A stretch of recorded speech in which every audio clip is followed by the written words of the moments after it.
I'm back with Harish Pajero. I think the last part you saw us we were pulling the engine out and whatnot, and this is the current state of the car.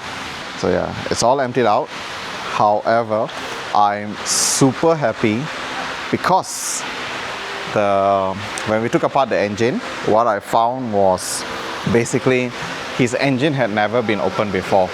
So besides someone attempting to do the fuel pump, which they really messed up the pulley because they took a hammer to it. So they got I think the pulley was damaged and then they welded it back and whatnot. But the engine itself, it has never been taken apart. So everything, the gaskets and all were original, all factory. And what's nice is, if you've noticed, his water channels are all still in really good shape. However, even by finger, there's a very severe lip on the piston, so that was what's causing the excessive blow-by consumption of engine oil and whatnot. Head-wise, again, I still got a manual. I'm going to go through everything, but it's going to go to the machine shop anyway to get pressure tested as well. As for the block itself, I'm hoping there's no need to skim the head or anything because it never had an overheating issue. But we are definitely going to go with oversized pistons. I just want to know what size we're going with.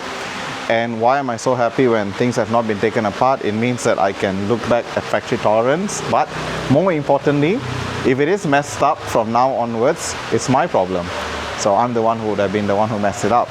And besides that, we also got rid of we took off the entire wiring harness. This is all the way to in the car. So dashboard is out as well. The gauges, the clusters. Like I said, the crankshaft is in pretty good condition as well. The fuel pump was definitely messed with. So what I feel happened was, people tend to, when they go down on power, so you visit a mechanic or you visit a shop, and then they tell you, like, they do adjustments for you to give you a bit of boost, but you should not do that. A good friend once said, don't polish that, just don't.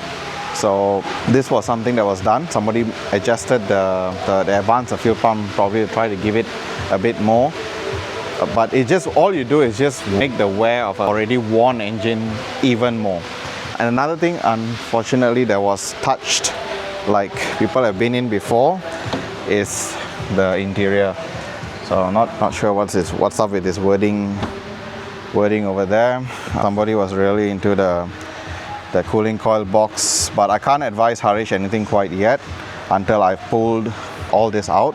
Like I said, how the interior looks, like all the seat and all that, we don't care about it right now. Priority is getting all this part, the AC, the wiring and everything sorted. So we're gonna have a new harness for the car. Yeah, we're not gonna have switches like this place, everything's gonna be proper. I think I mentioned in the previous video, I'm going to see if the owner Harish wants to upgrade this. We're going to look at things that we can upgrade and things that we can maintain as factory. Most things right now, I'm looking at the engine. Like I said, I'm really happy when the engine is in a good state, or where people have not messed around with it, like how Rizal's engine was really messed about, but now it looks really good. It wasn't like that before, but now it is. When people have not messed with it, it makes it so much easier to work with. Machine shop time is cut short. Our time to rebuild the engine back is cut short. And that's why it's like Harish sort of initially was, he felt like whether he even started with a correct car, whether this was a good base to start with. After taking apart his engine, I can tell him that this is a good base. You couldn't get any better than this, something that had not been taken apart or not been messed up before, which is hard to come by these days. So yeah, so join me on the next update that I have. But this is pretty much how the state is right now. After this, we'll spend a bit more time in the machine shop, and I'll probably update the owner as we go. Now, probably the next video you only see about this is when we start assemble for the engine, or partially doing the harness, because the other videos are going to come for the other cars as well. Alright, thank you guys so much. Catch you guys on the next one. Thank you.